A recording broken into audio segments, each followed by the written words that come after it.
Science ఏమో పాములు పగబట్టవు అని చెప్తుంది. అయితే అందుకు క్వశ్చన్ మార్క్గా మిగిలాడు సుబ్రహ్మణ్యం అనే వ్యక్తి. చిత్తూరు జిల్లా పైరేడిపల్లి మండలానికి సంబంధించినటువంటి సుబ్రహ్మణ్యం అనే వ్యక్తి పల్లెటూరులో నివసిస్తున్నాడు. అతను కూలీ నాలి చేసుకుంటూ జీవనాధారం సాగిస్తున్నటువంటి వ్యక్తి సుబ్రహ్మణ్యం. అతనికి చిన్నప్పుడే తండ్రి చనిపోయాడు. 2 పిల్లలు, భార్య, తల్లి.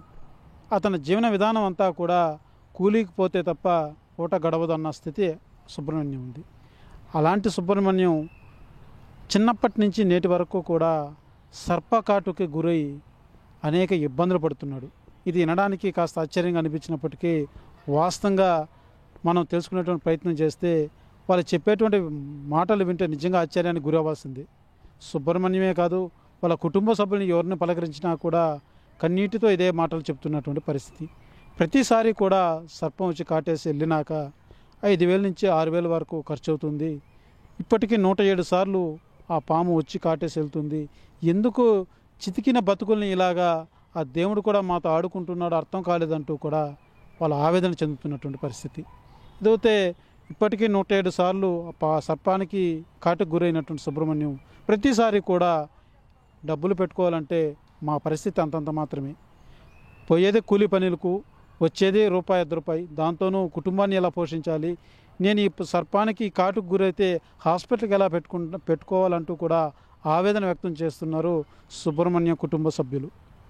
ఏదైతే చిన్న పిల్లలను చదివించుకోవాలి, భవిష్యత్తు ఉంది, వాళ్ళకి ఏం చేయాలో అర్థం కాని పరిస్థితిలో నేనుంటే నాకు ఈ కాలము ఇలాగా కాల సర్పంగా మారి ఈ విధంగా ఎందుకు కాటేస్తుందో నాకు అర్థం కాలేదంటూ కూడా ఆవేదన చెందుతున్నాడు సుబ్రహ్మణ్యం.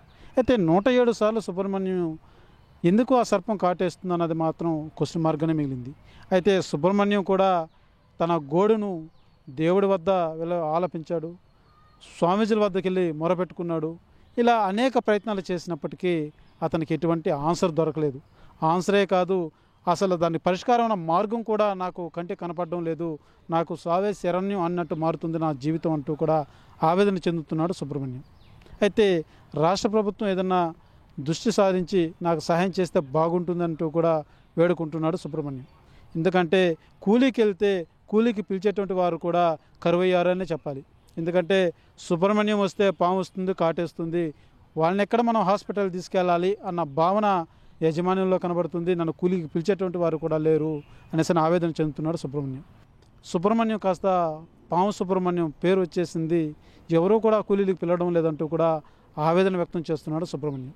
అయితే చూడాలి, సుబ్రహ్మణ్యాన్ని ఆదుకునే విధంగా రాష్ట్ర ప్రభుత్వం ఏమన్నా ముందుకు వస్తుందా, స్థానిక అధికారులు ఎవరన్నా అసలు సమస్య ఏంది, నిజంగానే ఈ సర్పం ఈ విధంగా కాటేస్తుందా ఏమీ తెలుసుకునేటువంటి ప్రయత్నాలు ఏమన్నా అధికారులు చేపడితే బాగుంటుంది అనేసని వినేవాళ్ళు చూసే ప్రతి ఒక్కరు కూడా కోరుకుంటున్నటువంటి పరిస్థితి కనబడుతుంది. కెమెరా పర్సన్ కోటితో సురేష్, RTV, తిరుపతి. నాకు కూడా పుట్టిన వాళ్ళు వెనుక ముందు కూడా అన్నల దమ్ములు అక్కల చెల్లెలు ఎవరు లేదు. నేను 6 నెలలు బిడ్డప్పుడే మా నాయన కాలం అయిపోయినాడు.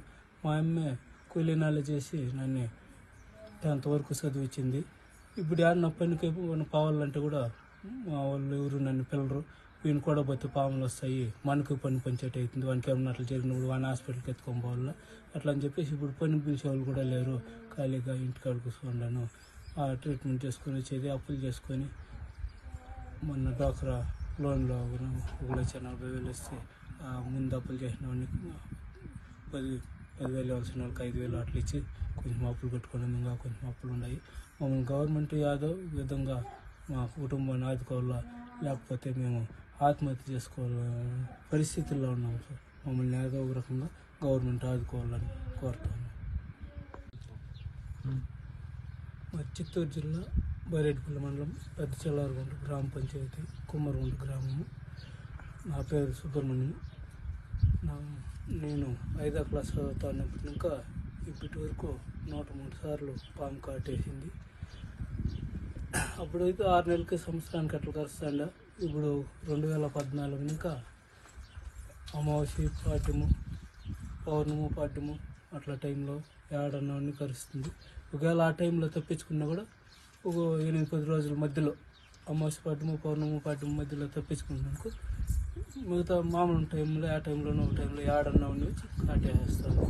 దాని గురించి మేము హాస్పిటల్కి, దేవస్థానాలకి ఎన్నో పూజలు చేస్తున్నాము, నాగదోషం పూజలు, కాలశ్రీ పూజలు చేసుకొచ్చినాము. మేము చేసిన ఎవరి దగ్గరికి పోయినా నాకు ఈ పాము కాటు ఎందుకు జరుగుతుంది అని చెప్పే మానవుడే లేకుండా అయిపోయింది. మేము చాలా ఇబ్బందుల్లో ఉన్నాము. నాకు 2 పిల్లలు, ఒక అబ్బాయి ఒక అమ్మాయి. మా అమ్మ వయసు అయిపోయింది, ఆ అమ్మ కష్టపడలేదు. ఇట్లా నాకు జరిగినప్పుడు 5,000 దాకా 10,000 దాకా ఖర్చు వస్తుంది. అట్లా నెలకు నెల ఇట్లా జరుగుతూ ఉంది. కాబట్టి మాకు జీవనం జరిగేది కూడా చాలా కష్టంగా ఉంది. మమ్మల్ని గవర్నమెంట్ ఆదుకొని ఏమన్నా ఆర్థిక సాయం చేయాలని కోరుతున్నాం sir. Enriching the learning experience with the leaders and resources of the world. KLH Global Business School.